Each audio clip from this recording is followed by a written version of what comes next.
Once upon a time, in a small village nestled in the heart of a dense forest, there was a house unlike any other. It was a large, imposing structure with crumbling walls, broken windows, and a roof that sagged as if weighed down by some unseen force. Despite its decrepit appearance, the villagers avoided it like the plague, for they all knew the house was haunted by the spirits of those who had perished within its walls. The haunted house was once a grand mansion, built by a wealthy merchant who had made his fortune trading in exotic goods from far-off lands.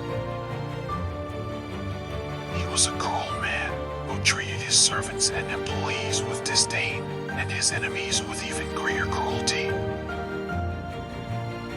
He was known to have locked people away in the attic, never to be seen or heard from again. Years passed and the merchant grew old and died, leaving the house to his son. But the son was equally cruel and took after his father in every way. He continued the family tradition of locking people away in the attic, and soon the house became known as a place of unspeakable horrors. As time went by, the house was abandoned and forgotten, and the villagers went about their lives, never venturing near the creepy old mansion. But one day, a young girl named Maria stumbled upon the house while on a walk in the forest. She was curious and brave, and despite the warnings of the villagers, she approached the house, drawn to its mystery.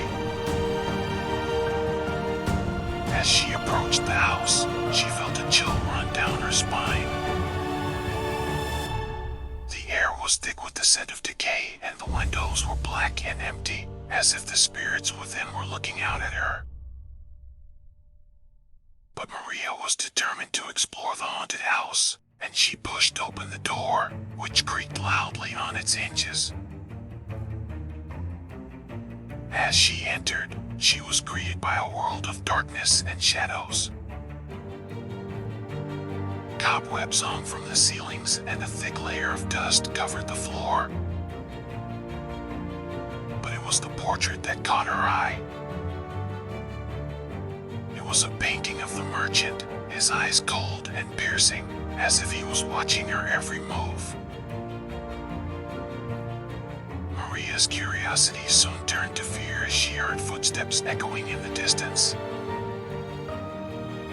She quickly realized that she was not alone in the haunted house, and she fled to the attic, where she discovered a hidden home filled with the ghosts of those who had been locked away by the cruel merchant and his son.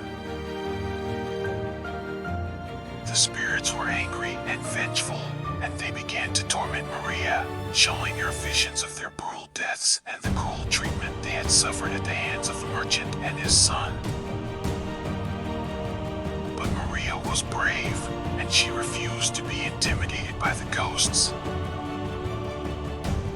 She stood her ground, and using her wits and courage, she managed to banish the spirits and free them from their torment. Maria returned to the village a hero, and the haunted house was never the same. The spirits were gone, and the house was no longer a place of fear and dread. The villagers who had once avoided it now gathered there to hear Maria's tales of bravery and to pay their respects to the spirits who had been freed. And so the haunted house became a place of hope and renewal, a symbol of the power of bravery and determination in the face of fear. And though the walls may still be old and crumbling, the spirit